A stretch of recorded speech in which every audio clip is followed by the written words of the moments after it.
শিলাবতীর জলে ডুবল বাঁশের সাঁকো। প্রাণ হাতে নিয়েই নদী পারাপার চন্দ্রকোনায়।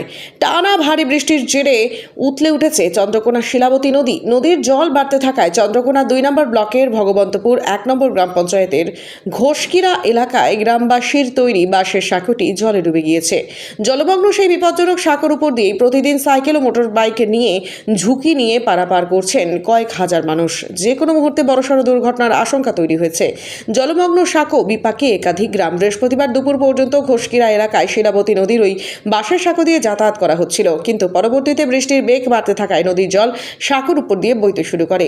নদীর এক প্রান্তে রয়েছে ঘোষকিরা গ্রাম এবং অপর প্রান্তে ভগবন্তপুর বাজার। ঘোষকিরা, কোল্লা, খুরশি, শীর্ষা, ধরমপোতা সহ বেশ কয়েকটি গ্রামের মানুষ এই পথ ব্যবহার করেই দ্রুত চন্দ্রকোনা শহরে পৌঁছন। এই বিকল্প পথটি বন্ধ হয়ে গেলে সাধারণ মানুষকে অনেকটা ঘুরপথে যাতায়াত করতে হবে। ফলে ঝুঁকি জেনেও বাধ্য হয়ে গ্রামবাসী ও নিত্যযাত্রীরা জলের তলায় থাকা সাঁকো দিয়েই পারাপার করছেন। গ্রামবাসীরা জানান, আগে এখানে পঞ্চায়েতের তৈরি একটি কাঠের সেতু ছিল, কিন্তু কয়েক বছর আগেই নদীর তোড়ে সেটি ভেঙে যায়। বাধ্য হয়ে ঘোষকিরা গ্রামের বাসিন্দারা নিজেরা চাঁদা তুলে যাতায়াতের জন্য এই বাঁশের সাঁকোটি তৈরি করেছিলেন। বর্তমান পরিস্থিতিতে শিলাবতীর জল আরও বাড়ার আশঙ্কায় গ্রামবাসীরা নিজস্ব উদ্যোগেই একটি নৌকা সংস্থান করে রাখা হয়েছে।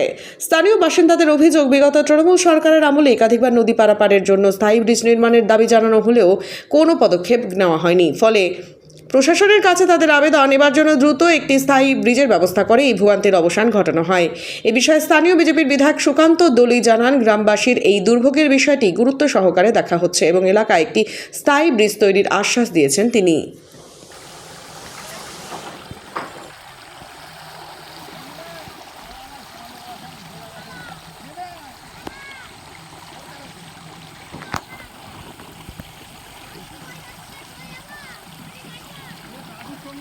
এটা নতুন ঘটনা নয়, সেই স্বাধীনতার পর থেকেই আমরা দেখছি যে প্রত্যেকবার বর্ষার সময় বাঁশের যে পোলগুলো নদীর উপরে করা হয়, সেই নদীর পোলগুলো, বাঁশের শাখাগুলো ভেঙে গিয়ে পোলগুলো ভেঙে চলে যায়।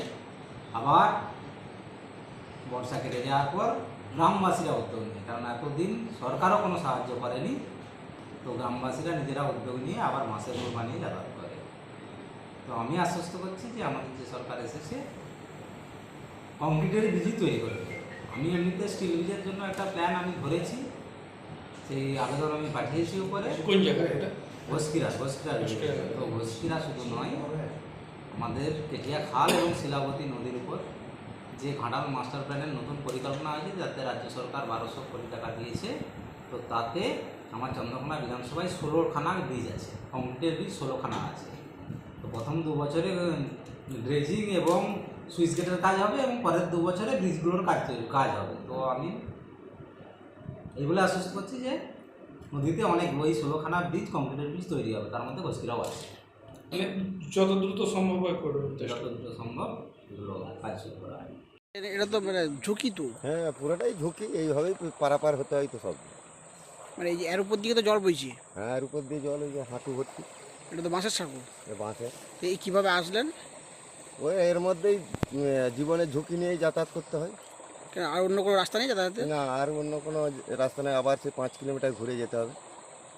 মানে যে কোনো মুহূর্তে তো বিপদ ঘটতে পারে। ঘটতেই পারে, আর ঘটলেও কোনো উপায় নেই, এইভাবেই যাতায়াত করতে হয়। এই সাঁকোটা কখন থেকে ডুবেছে এটা? এটা দুপুরের দিক থেকে ডুবে গেছে। মানে শিলাবতী জল বেড়েছে? হ্যাঁ হ্যাঁ, মানে এই যে এটা যদি ডুবে যায় তাহলে আর যাতায়াত বিচ্ছিন্ন হয়ে যাবে, হ্যাঁ, যোগাযোগ বিচ্ছিন্ন। এবারে সেই নৌকো ছাড়াও আর গতি নেই। আর কোনো ব্যবস্থা নেই, মানে বিকল্প আর কোনো যাতায়াতের রাস্তা নেই। না, বিকল্প কোনো যাতায়াতের রাস্তা নেই। এদিকে কোন কোন গ্রাম যাতায়াত করে?